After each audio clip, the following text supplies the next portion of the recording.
When I was a kid, I watched this Spongebob episode I Had an Accident and thought it was funny and nothing else.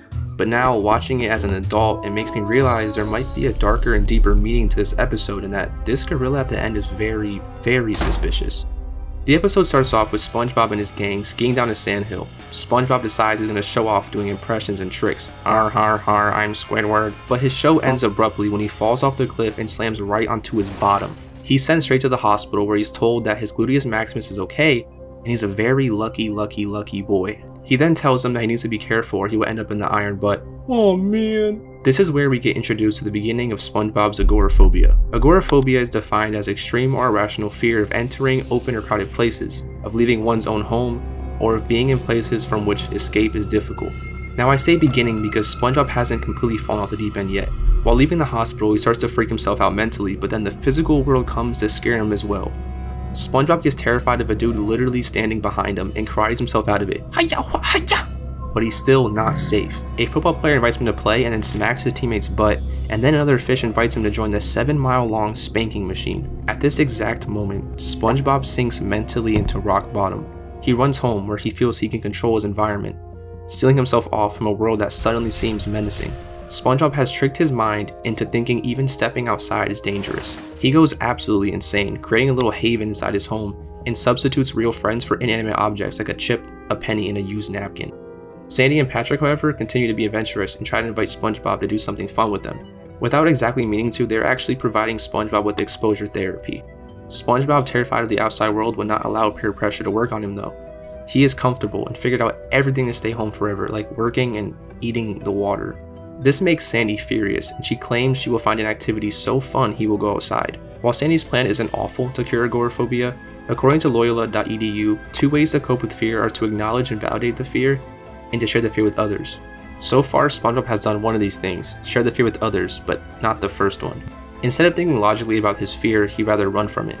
While Sandy and Patrick continue to do fun activities outside of his pineapple, I think deep down, SpongeBob wanted to leave in these times, but his fear was still in overdrive and was convincing him that these things were no longer fun and worth it. Anyways, this happens for a while longer until Sandy and Patrick get the ultimate plan. Patrick dresses up as a gorilla and acts as if he's this mean, bad gorilla trying to hurt Sandy, but nothing happens. He's still chilling with his utensils and snacks. But then something extremely odd happens. Another Patrick shows up, which confuses everybody, but turns out it's actually just a gorilla in a Patrick costume. Now this stirred some controversy because of the question, how is this gorilla breathing underwater without a Sandy helmet? Well, I can explain why, but before we do that, we need some more context. The gorilla takes Sandy and Patrick and starts throwing them around in a bag and starts playing with them like they are a toy. SpongeBob struggles internally, conversing with his new friends about whether or not he should help. The breaking point occurs when he realizes that his friends would help him if the roles were reversed. In this moment, SpongeBob finally does step 1, acknowledges and validates the fear, and accepts that even though he is scared, he can't let it hold him back. So SpongeBob finally leaves the house for the first time since the accident to face the gorilla. What if I told you the gorilla isn't even real? The gorilla is all mental. This is all mental.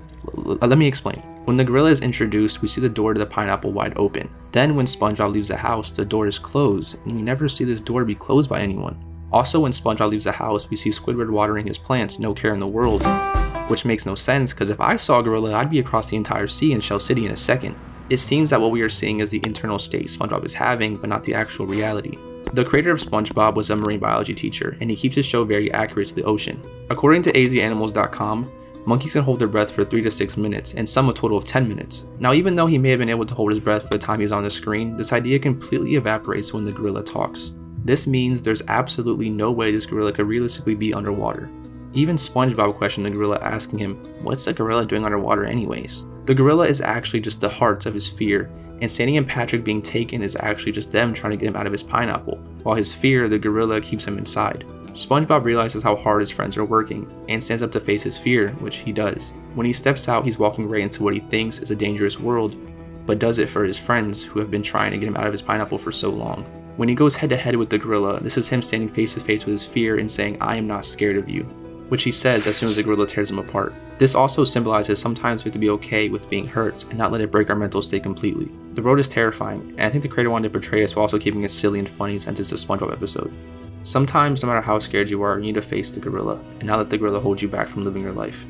SpongeBob was absolutely terrified of ever going back into the world, but he did it anyway, and all that fear that he held on to seemed to disintegrate when he faced his fear and realized he shouldn't have been scared and isn't anymore. All those hours and days wasted inside his pineapple, he will never get those back. But yeah, the gorilla isn't real. Maybe, I think. I don't know, maybe I'm just overthinking.